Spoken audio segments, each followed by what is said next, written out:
Oke, saya akan segera masuk ke bahannya. Ini kode mata kuliah dan nama mata kuliahnya udah ini. Kita mulai dulu dengan bilangan real. Kalian mungkin udah kenal di SMA. Nggak didefinisikan secara formal karena mendefinisikan formalnya juga agak rumit gitu ya. Nah, bilangan real adalah bilangan yang dapat ditulis sebagai desimal seperti yang ruas kanan ini ya. Tapi mau nulis nggak dalam pecahan atau akar juga boleh. Ini tadi ada salah, katanya ini harusnya ada min ya. Saya tandai dulu supaya tahun depan. Ini kenapa ya?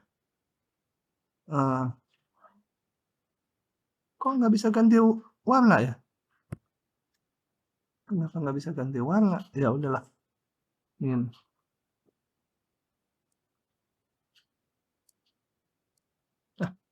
Kenapa mouse-nya nggak mau ini?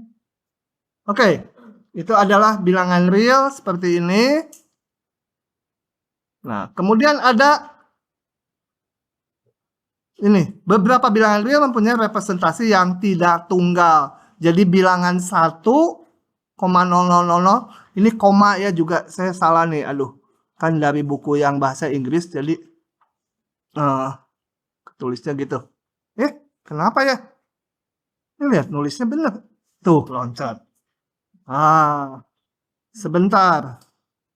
Ya udahlah. Pokoknya ini koma ya. Ini sama ya. Membuktikan samanya gimana? Hah? Misalan gimana? Terus? Udah, dia tahu. Nanti yang belum paham, nggak keluar di ujian yang gini. Oh ya, sebelum lanjut. Oke.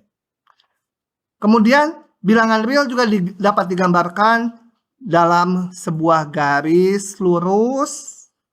Kemudian ini ditandai titik 0, di sebelah kanannya bilangan-bilangan yang positif, yang kirinya negatif gitu ya.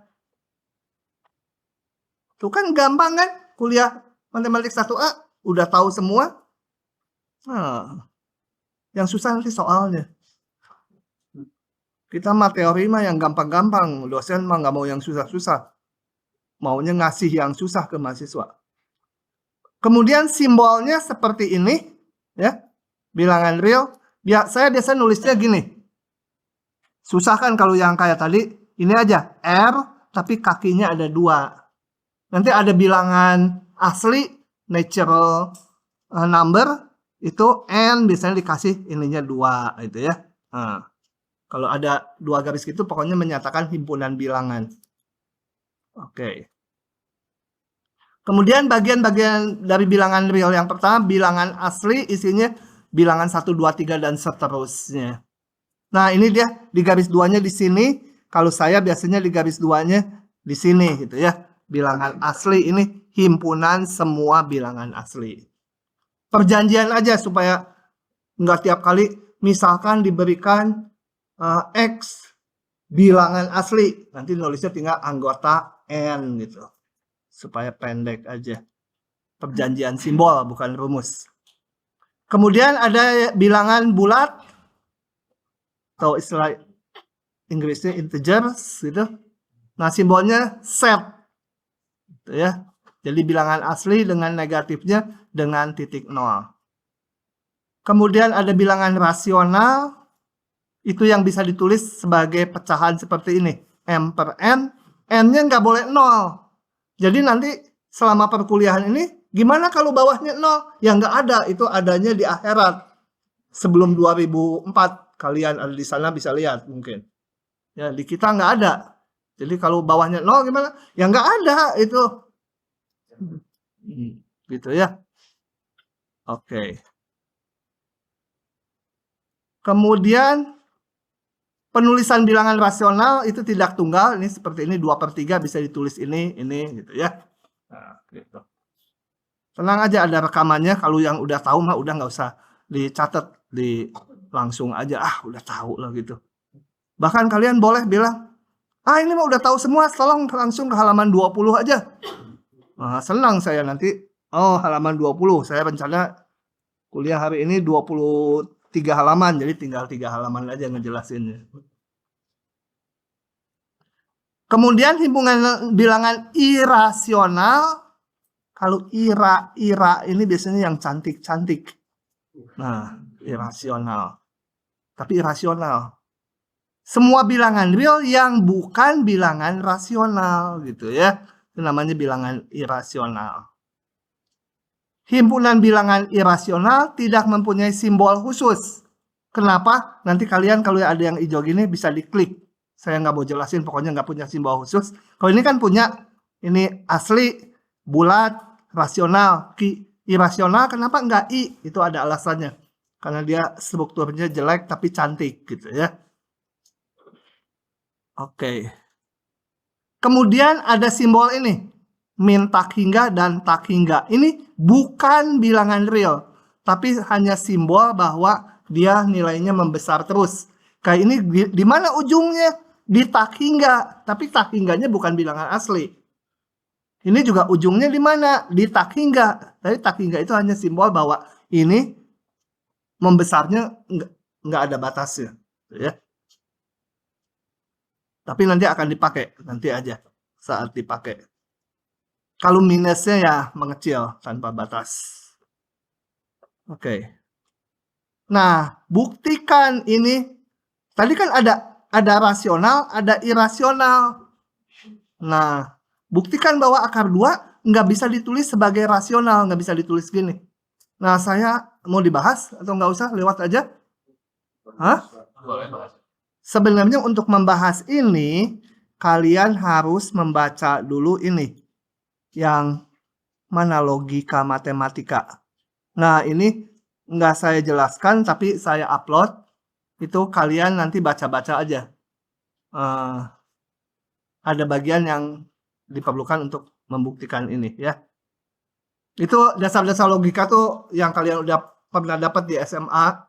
Hubungan jika maka, kalau mau membuktikan hubungan jika maka gimana, jika hajar jika, kalau jika P maka Q, maka ekuivalen dengan tidak Q maka tidak P, yang gitu-gitulah ya. Nah. Mau dibuktikan? Ditulis atau diklik aja ininya? Hah? Ditulis? Lupa saya. Ya, tapi coba kita lihat ya. Jadi ini mau menunjukkan bahwa memang ada bilangan irasional yang nggak bisa ditulis sebagai pecahan gitu ya. M per N.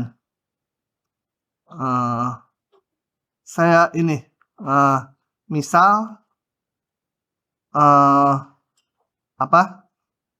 Q gitu namakannya ya, sama akar 2. Jangan misal. Ini dulu. Akan dibuktikan akar 2 itu bukan tulisan, bukan bilangan rasional.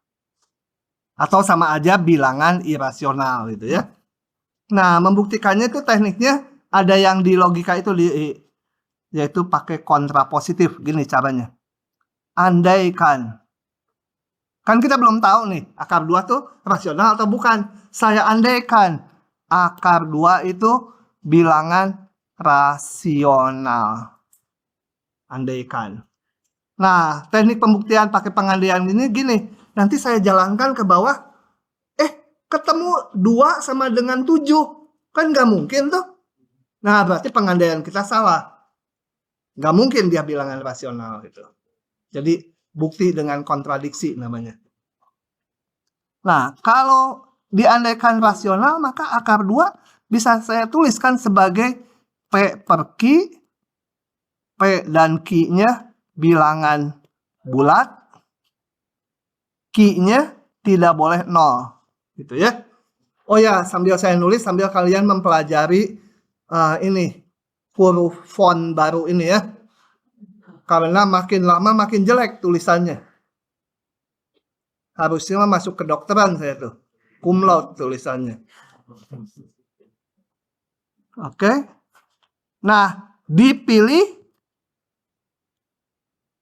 P dan Q yang sudah tidak bisa diperkecil.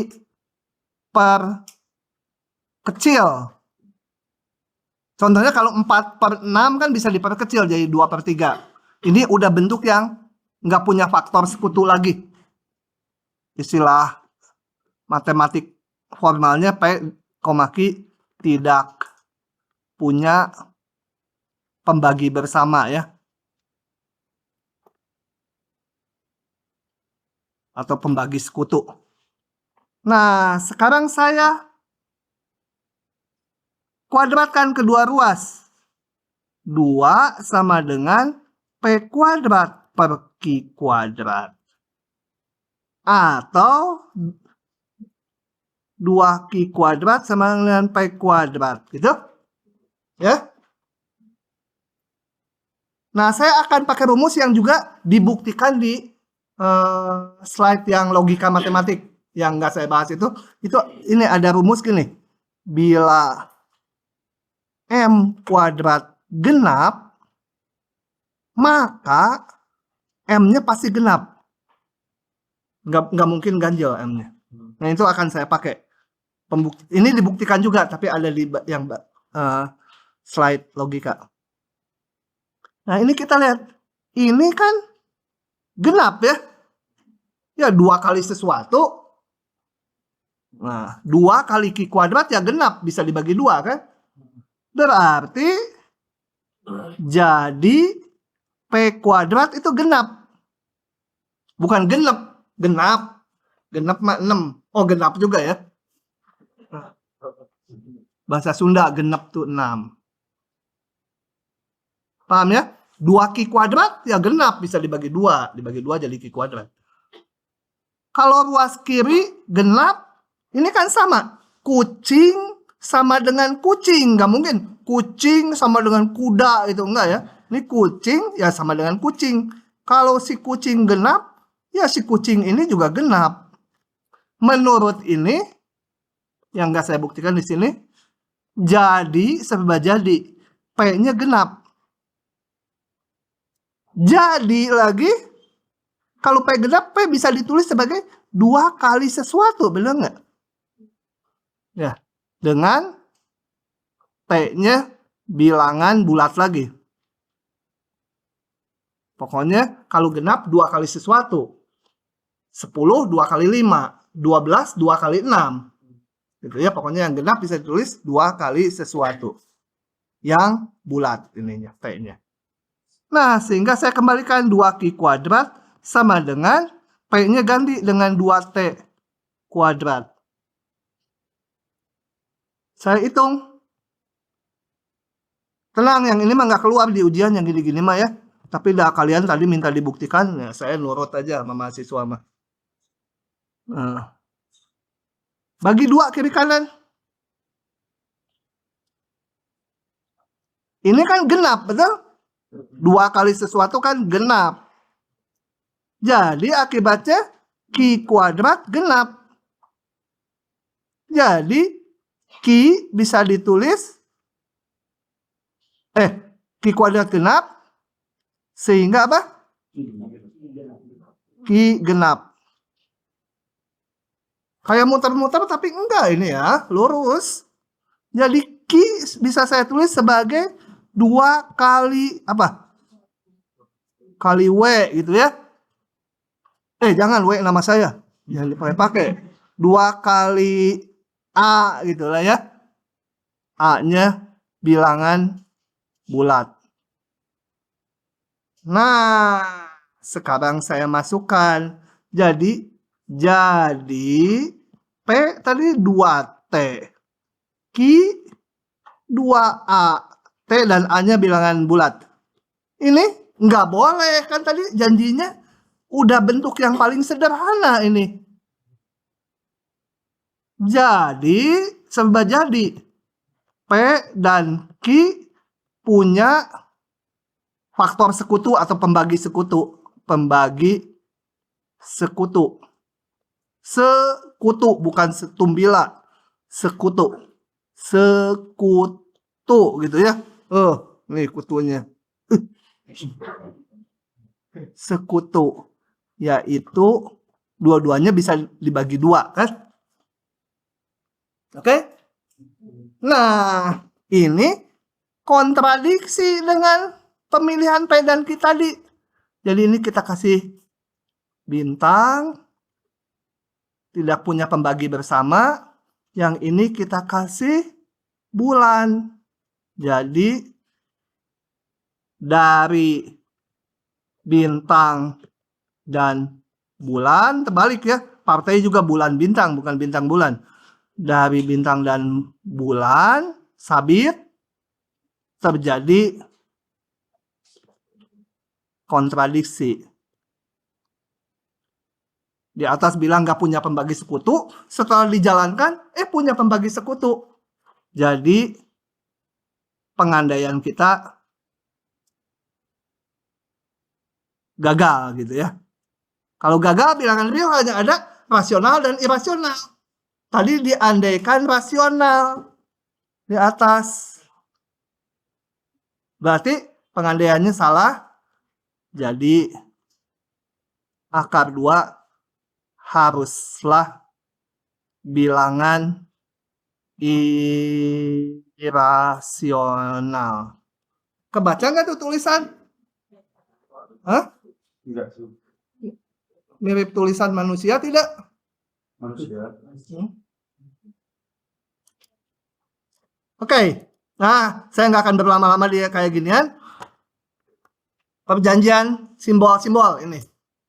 Bukan rumus ya. Ini perjanjian aja. Kayak ini kan meja perjanjian yang bentuknya gini. Kalau mau didefinisikan lengkap kan susah. Meja adalah kalau dibilang kakinya 4, ini kursi juga kakinya 4 gitu ya. Tapi orang udah paham lah ya. Nah, ada 4 operator. Kenapa namanya operator relasional? Karena menghubungkan relasi lebih besar, lebih kecil, sama dengan ya. Nah, ini lebih kecil, ini lebih kecil atau sama dengan, lebih besar atau sama dengan. Nah, coba saya mau nanya dulu. Ini benar nggak? Ini kenapa loncat aja ya? Sebentar, saya pause dulu. Ini benar nggak? Benar. Kucing juga tahu ya. 3 kecil 2 salah ya. 2 kecil sama dengan 3 benar nggak? Hah? Benar. Hah? Salah. Nada saya mau ngajarin jawab apa juga gitu. Ya, ini. Lebih kecil atau sama dengan. Kalau atau itu kan kalau salah satu dipenuhi, dia jadi benar. Ini lebih kecilnya betul, sama dengannya sih salah. Tapi kan karena atau boleh salah satunya. Jadi ini benar gitu ya. Nanti soalnya di persamaan penting. Nah, kalau 2 lebih kecil sama dengan 2. Betul. Yakin dia. SMA 24 kamu tuh ya? Enggak, SMA 5. Bandung? Surabaya. Aduh, Surabaya. Benar. Ini tadi salah, ini benar ya. Kalau 2 lebih kecil sama dengan 1, benar Sal? Salah. Lebih kecilnya salah, sama dengannya juga salah ya. Paham ya ini?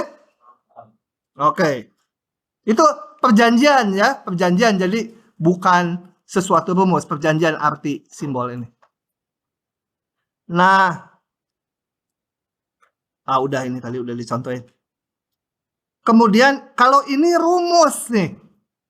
Kalau bacanya gini, kalau A kecil B, kemudian kedua ruas ditambah dengan sebuah bilangan real. C-nya mau negatif boleh, mau positif boleh. Kalau ditambah bilangan, hubungannya masih sama.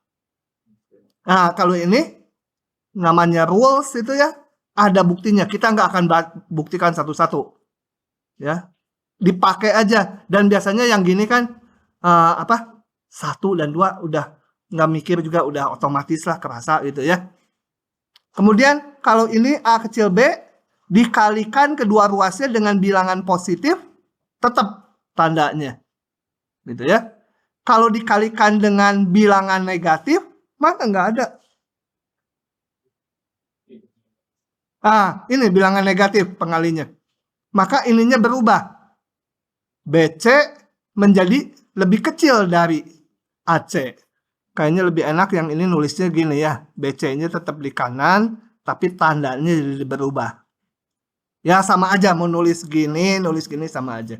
Yang penting kalau dikalikan bilangan negatif, berubah tanda. Gitu ya. Coba saya mau tanya lagi ini. Kalau saya punya 2 kecil 3, betul kan ya? Ya. Kalau saya kalikan X. Dua-duanya. 2X sama 3X besar mana? Ya, 3 X. Hah? Oh iya, belum tentu. Gitu? Belum tentu. Atau gitu? Atau malah jadi sama? Belum tentu. Bisa negatif soalnya. Tergantung X ya. Nanti kalau kita belajar pertaksamaan, kenapa nggak boleh dikalikan sembarangan? Misalnya ada gini, 2X per 3X. Lebih kecil misalkan X plus 1, ini plus 2 itu ya. Kalau tadi mah dicoret gampang. X plus 5. Nah, ini kita nggak boleh mengalihkan dengan X gitu. Karena 2X tambah 2 gitu ya. Ini ya ruas kanan dikalikan X. Kali X. Ini hubungannya bisa gini, bisa gini. Karena X-nya nggak tahu. Sama, kalau dikalikan X plus 5 juga supaya habis gitu bawahnya. Ini kan nggak tahu positif negatif. Nggak boleh. Ya pakai cara lain. Tapi kalau dikalikan X kuadrat, dikalikan X tambah 5 kuadrat, boleh. Karena pasti positif. Dengan syarat tadi juga nggak boleh 0 gitu ya. X-nya. Dan nggak boleh min 5. Jadi hati-hati pertaksamaan kenapa nggak boleh dikali silang? Karena kali silang tuh tak lain dikalikan gini supaya penyebutnya hilang. Penyebut tuh bawahnya. Nah itu kalau tandanya nggak diketahui nggak bisa. Kayak ini mah kerasa lah. 10 besar 0, 1/10 ya besar 0. Jika A dan B dua-duanya positif atau dua-duanya negatif, maka A kecil B menyebabkan ini gitu ya.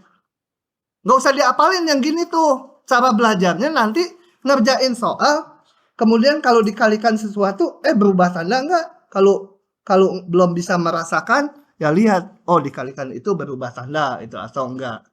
Jangan diapalin kayak gini, jangan kayak puisi. Saya ditutup juga nggak apal ada berapa aturan.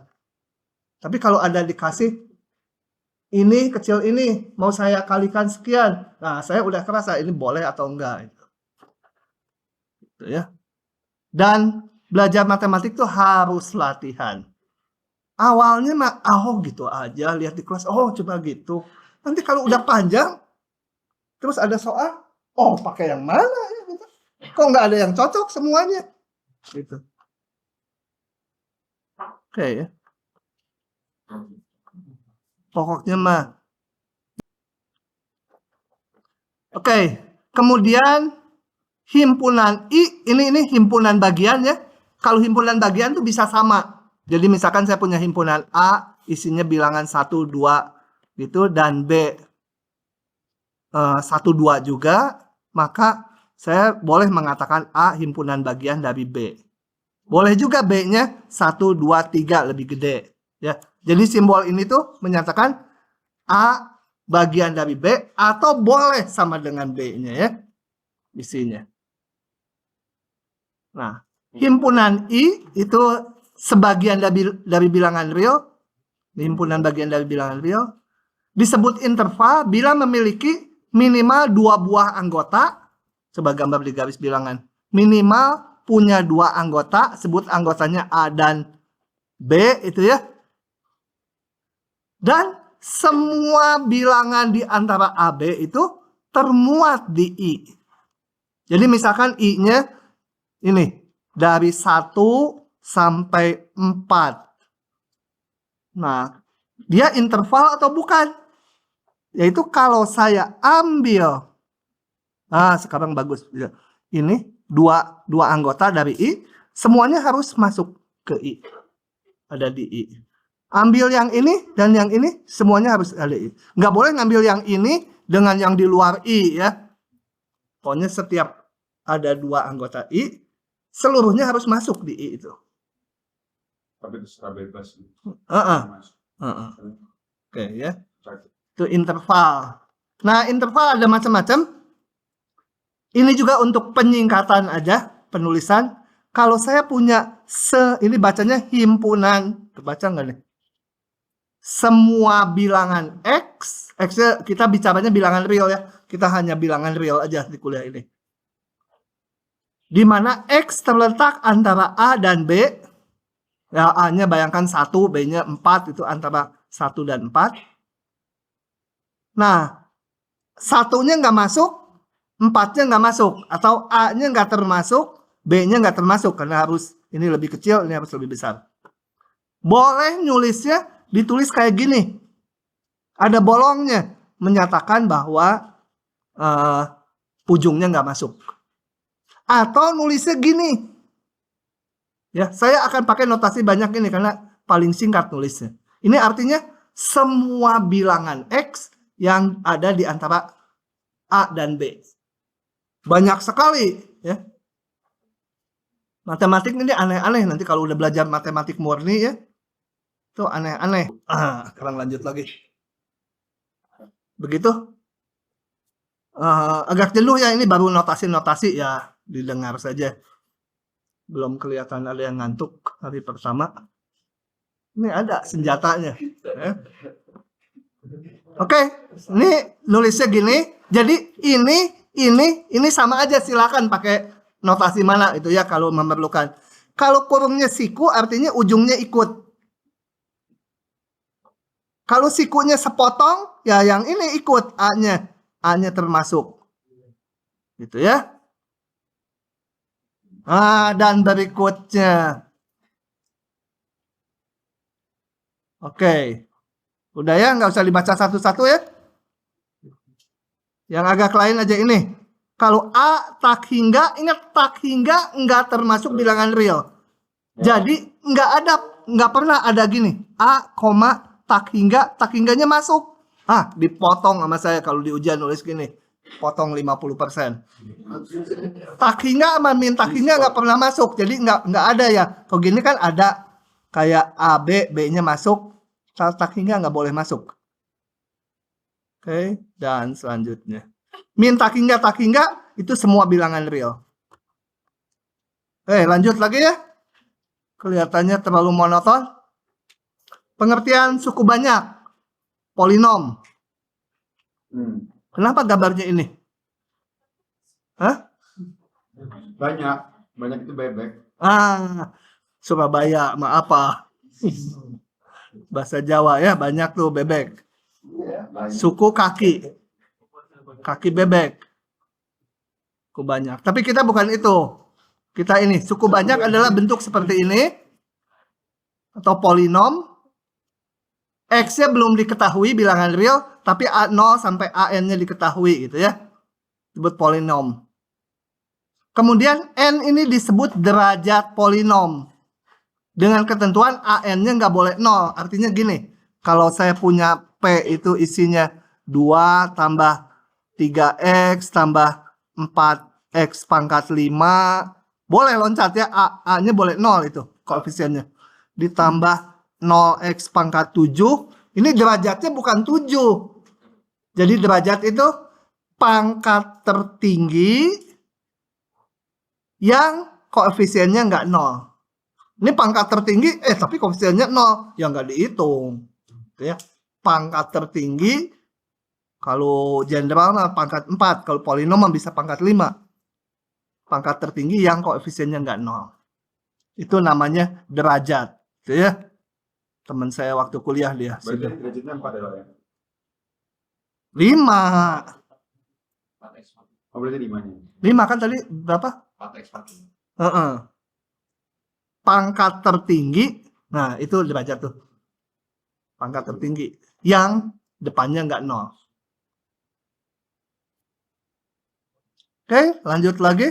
Kenapa ciluk begini? Nah, contoh ini. Derajat 4 gitu ya. Pangkat tertingginya 4, yang ininya nggak 0. 4, ini derajatnya ini, pangkatnya ini. Kemudian bilangan real R disebut akar polinom bila R ini menggantikan X. R ini bilangan tertentu Kalau X-nya diganti dengan R di sini, ini nilainya jadi 0 gitu ya. Oh, iya. Ya. Tunjukkan R sama 2 merupakan akar polinom pada contoh. Mana contoh pada contoh ini? Ya, kalau nunjukkan jangan dicari, akarnya udah dikasih. Nanti tuh di ujian tunjukkan bahwa ini solusi ini. Jangan dicari-cari solusinya, tinggal ditunjuk aja gitu ya. Tapi jangan gitu nunjuk ya, artinya ini disubstitusikan, bener nggak jadi 0. Jadi saya buka aja di sini. Nggak ada. Tangan dulu, dia perlu tangan, baru bisa diklik tuh. Tunjukkan ini. Ya, ganti aja X-nya dengan semua X-nya dengan 2. PX jadi P2. 2, hitung 0. Berarti ini akar. Ada akar yang lain? Mungkin aja gitu ya. Oke. Itu akar. Batang sama daun nggak kita bahas. Karena yang susah tuh hanya akar. Iya, akar tuh nggak kelihatan. Batang, daun udah jelas. Tuh, batangnya, daunnya. Akar yang susah kita bahas. Kemudian polinom derajat 1, berarti ininya nggak boleh 0. Kalau ini 0, dia derajat 0 nanti. A1-nya nggak boleh 0. Itu disebut polinom linier. Derajat 2 disebut polinom kuadrat atau parabola. Istilah aja. Kalau ada yang nyatet, saya tunggu. Oh, ada yang nyatet. Calon profesor dia. Mukanya kayak profesor. So, nyalin dulu kalau ada yang nyalin. Oke, nah kita lihat khusus polinom derajat 2 itu ya. Ini ada animasinya nih, menarik. Animasinya itu saya bikin pakai program yang namanya GeoGebra. Udah tahu GeoGebra? Nah, untuk ngelihat ini polinom nih. Nanti ininya baca aja sendiri ya, bahwa yang melengkung ke atas itu ciri-cirinya A-nya ini positif. Tapi saya akan lihatkan lewat demo aja. Lihat nih, ini A-nya. A-nya sekian. Selama A-nya positif, dia ini melengkungnya ke atas. Kalau negatif, kalau 0, kalau pas 0 garis lurus. Kalau ini lihat, kalau ininya negatif, dia ke bawah. Ini masih ke bawah negatif. Pakai ini biar ini. Kalau pas 0, kan ini bukan polinom kuadrat lagi. Nanti dia jadi hanya yang ini aja, itu persamaan garis lurus. Nah, tuh ini begitu positif. Ini saya melengkung, cuma gede melengkungnya. Udah melengkung ke atas dia. Tuh ya. Tuh. A-nya. Jadi dengan animasi gini udah ingat kan ya, A-nya positif melengkung ke atas, A-nya negatif melengkung ke bawah. Kemudian dua parameter berikutnya lagi, saya balik sini lah ya. Jadi ini semua yang A-nya positif, ini semua yang A-nya negatif. Oke, dijelaskan di sini. Kemudian ngikuti ini dulu. Ada yang namanya diskriminan, yaitu nilai ini. B kuadrat min 4AC. Ini menentukan banyaknya akar. Tadi akar itu apa? Yang menyebabkan ini bernilai 0 ya. Bilangan yang kalau dimasukkan jadi 0 polinomnya. Nah, kalau polinom derajat 2, akarnya bisa nggak punya akar, bisa punya 1 akar, bisa punya 2 akar. Sebenarnya 1 akar kembar, 2 juga. Nah, kalau di grafik ngelihat akarnya gimana? Ya ini nilai polinomnya. Oh ya di grafik ini nilai polinomnya tuh yang tegak. Yang horizontal tuh X-nya. Jadi kalau punya 2 akar seperti ini nih. Ini di 1 dan di 4. Kenapa? Ini kan nilai P-nya, Px itu yang sumbu tegak 0 di sini. Di sini juga 0 punya 2 akar. Kalau yang memotongnya sekali punya satu akar, sebenarnya dua tapi kembar, itu motongnya satu kali di sumbu horizontalnya. Ini nggak punya akar, gitu ya. Kayak tanaman apa itu? Tillandsia, yang tahu tanaman angin itu ya, nggak ada akarnya, yang rumput apa? Janggut musa itu, ya, nggak ada akarnya. Nah, itu dicirikan oleh ini nih. Kalau diskriminannya, bukan determinannya, determinan itu matriks. Diskriminannya positif, punya dua akar. Kalau diskriminan 0, kembar ya. Kalau kecil 0 tidak ada akar, kayak ini nggak ada akar. Sama aja yang A-nya negatif, ini bisa dua akar, bisa satu akar, bisa tanpa akar. Nah, paling enak lihatnya di sini, kita bisa ganti-ganti. Misalnya ganti-ganti B-nya. Ini saya hitung diskriminannya. Kalau nggak percaya, kalian hitung aja. B kuadrat min 4AC. Hitung, dapat ini. Akarnya ya. Saya ganti-ganti. Dua akar terus karena diskriminannya positif terus ya. Tapi C-nya coba kita perbesar sehingga B kuadrat min 4AC-nya ini. Nah, saat ini nih, nilai D-nya negatif. Kalau pas 0, susah 40 harus pakai ini, pakai kursor. Oh, kelewat karena ini diskrit kan ya. Nggak bisa menghasilkan 0 saya karena stepnya terlalu gede. Langsung dari plus ke negatif. Intinya menyinggung.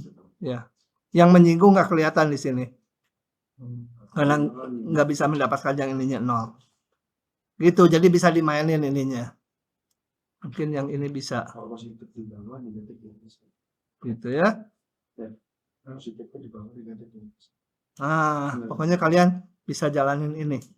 GeoGebra-nya pakai aja yang online gitu. Kalau mau yang di install juga bisa.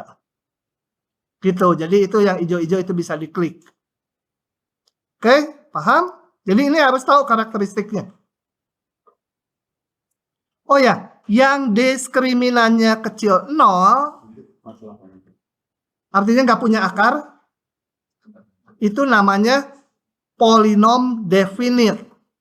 Ya, istilah aja, tapi kan ke belakang nanti mau saya pakai.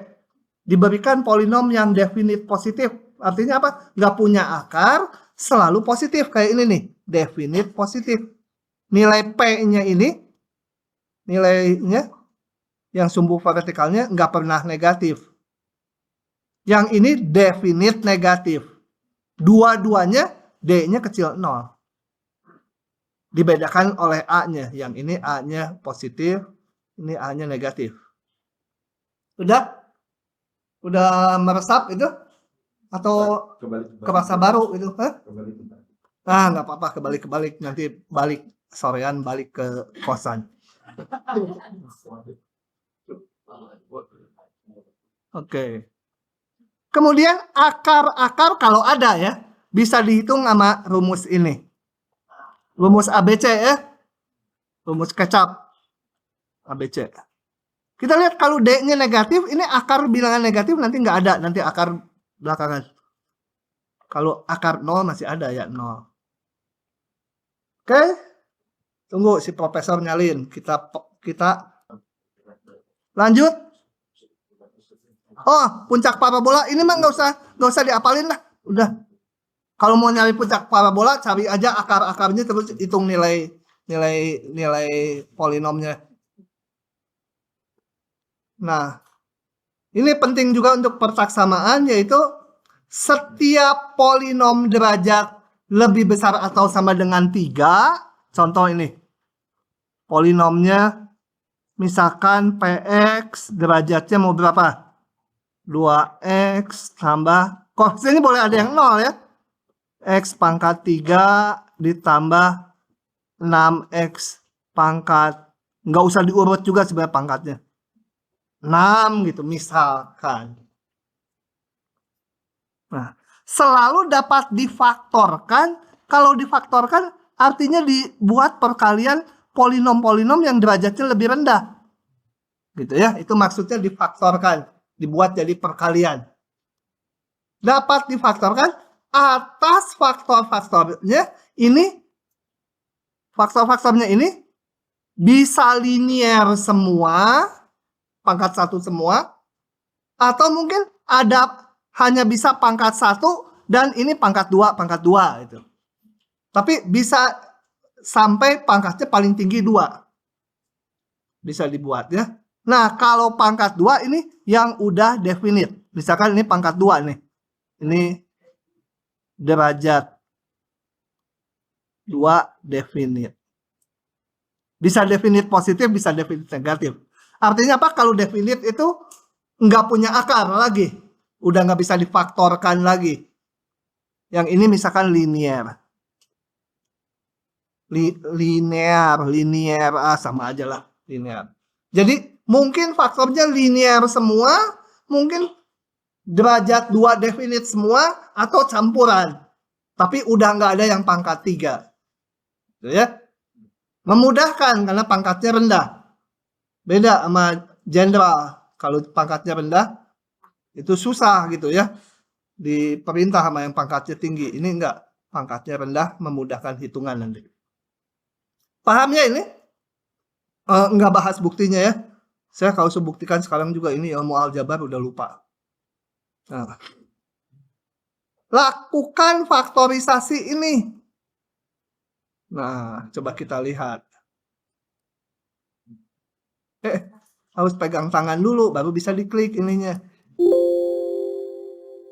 Nih, faktorkan. Nah, ini kok bisa mikirnya gini gitu ya? Hah? Kok bisa dari sini ke sini? Nanti di ujian nggak akan dikasih yang susah-susah gini. Paling derajat 3 difaktorkan derajat 2 dan yang udah istimewa karena penekanannya di ujian itu nanti bukan ke kesulitan memfaktorkannya. Ya. Tapi lebih ke setelah difaktorkan mau diapakan gitu. Nah. Jadi nggak akan keluar yang kayak gini, aduh sulit. Saya juga dibuka gini, ciluk, Mbak. Kok bisa gitu ya? Ya udahlah, percaya aja itu ya. Enggak, ini saya juga ngitungnya pakai software. Nah, pakai GeoGebra bisa nggak? Ada lagi software namanya Maple. Gitu ya, suruh faktorkan gitu. Oke. Tapi intinya ini faktor linear pangkat 1. Ini linear. Ini kuadrat definite enggak? B kuadrat min 4AC-nya hitung. B kuadrat min 4AC negatif. Berarti nggak punya akar. Definite ya. B kuadrat ini koefisien X. Min 4AC. Definite positif negatif? Hah? 1 min 16 negatif. Enggak, ini definite positif negatif. Kenapa? Karena yang belakang bilang positif ya? Ya. Bukan. Negatif. Kalau definite itu nggak punya akar. Dia membuka ke atas atau ke bawah? Lihat A-nya, koefisiennya. Kalau ininya positif, membukanya ke atas. Berarti definite positif. Jadi D-nya negatif itu menyatakan nggak punya akar aja. Nggak menyatakan definite positif atau negatifnya. Definite positif atau negatifnya lihat koefisien ininya. Udah? Paham? Tambah pusing? Tanya ke dia. Orang Taruna Bakti. Banyak berbakti dia. Oke. Nah, ditanya akar-akarnya. Apa sih pertanyaannya tadi? Tentukan interval di mana PX positif dan negatif. Oke. Kalau mau menentukan di mana PX positif dan negatif, gambarkan dulu di mana PX bernilai 0. Ini tadi definite, nggak mungkin 0. Selalu positif yang ini. Jadi yang membuat 0 paling 1 dan masa 2. Ini akarnya berapa ini?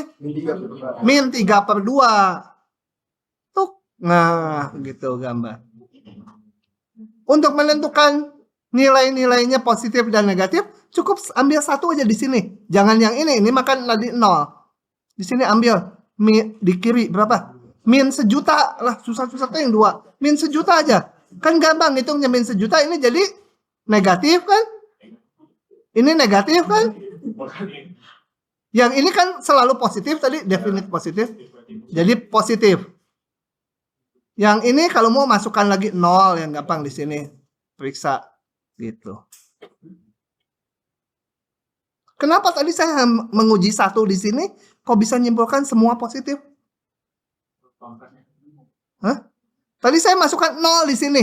0 dapatnya negatif. Kok saya bisa menyimpulkan yang di kiri kanan 0 semua juga negatif? Ya masukin ke X. Hah? Itu sih ke X-nya terus plus itu 0. Ya kenapa ini minnya semua? Jadi negatif. Kalau kita kan enggak masukin di substitusi. Ya tapi kan ini banyak titiknya. Masukin satu-satu. Ini saya nyimpulin semua negatif di sini nih. Padahal saya hanya nguji 1 aja. Hah? 0 itu intervalnya di 2 sama 1. Jadi sudah merepresentasikan semuanya. Ah, enggak. Kalau sekali plus kan nah.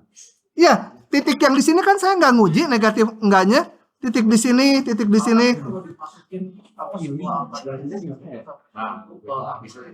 Sok masukin berapa biji angkanya, masukin satu-satu sampai mati juga nggak selesai. Angkanya ada banyak. Kemana? Coba dimasukin 0. Kalau 0 kan pasti Negatif. Terus masukin lagi. masukin aja. Ini, tapi ini angkanya ada banyak sekali. Kenapa bisa menyimpulkan negatif semua? Kalau lebih kecil dari 1 pasti minus kalau X. Ya, nah kenapa? Pastinya itu. Ya karena kalau lebih kecil dari 1 dikurangin 1 pasti minus, Pak.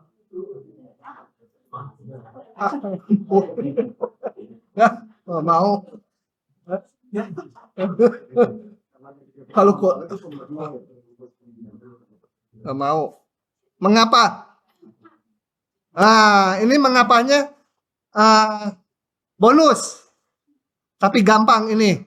Bonus 0,5 bagi yang bisa, yang nulis di WA yang pertama kali. Sok, kalau mau lisan sekarang dia aja. Mau lisan boleh, Pak. Boleh. Jadi begini, kan dibuktikan sebelumnya kalau hanya penghasil nolnya itu kan hanya min 3/2 dan 1. Logikanya transisi dari positif ke negatif pasti mau tidak mau melalui angka 0. Jadi kalau misalkan hanya min 3/2 dan 1. Nah, sini sambil nulis supaya temannya apa? Benar, tapi dia benar. Tapi ngejelasinnya harus temennya sampai paham. Kalau kata temennya, saya nggak ngerti, nggak jadi bonusnya. Kamu teh susah pisan dihapus ya. Ini.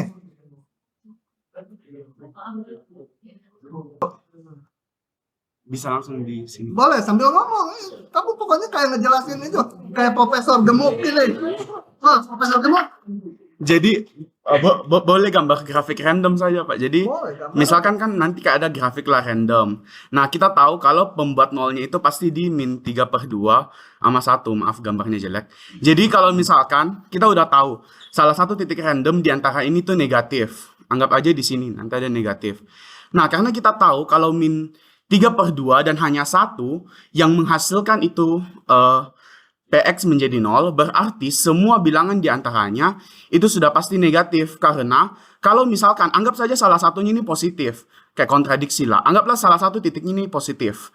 Nah, berarti kan grafiknya itu kan harus continue, harus berlanjut terus. Jadi kalau kita gambar contoh garisnya begini, terus tiba-tiba ini satu positif, artinya pasti ada pembuat 0 lagi di antaranya. Tapi kita sudah buktikan sebelumnya kalau tidak ada lagi pembuat 0 di antaranya, karena kan hanya ini 2 yang menghasilkan 0, ini tidak bisa menghasilkan 0. Jadi kita hanya perlu membuktikan salah satu titik segmen.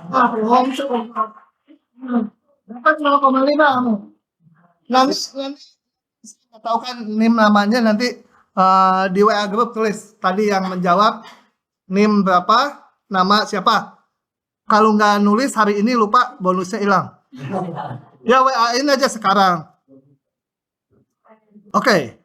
Udah yang dia tadi udah suaranya masuk nanti di YouTube. Oke, lanjut lagi.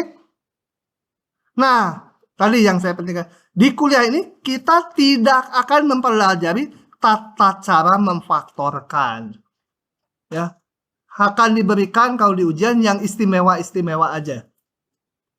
Kayak X pangkat 4 min 1 kan gampang.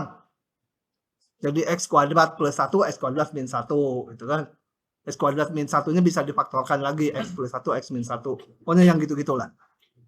Bukan, sasarannya bukan menyulitkan pemfaktoran. Oke. Oh, ada yang nyalin. Tuh. Oke, lanjut. Nggak mau dia. Ambil tangannya dulu. Nggak mau. Oh, ini mah solusi soal ya. Udah. Ini udah. Udah, ini nggak usah. Prosedurnya nggak akan kita pelajari. Udahan.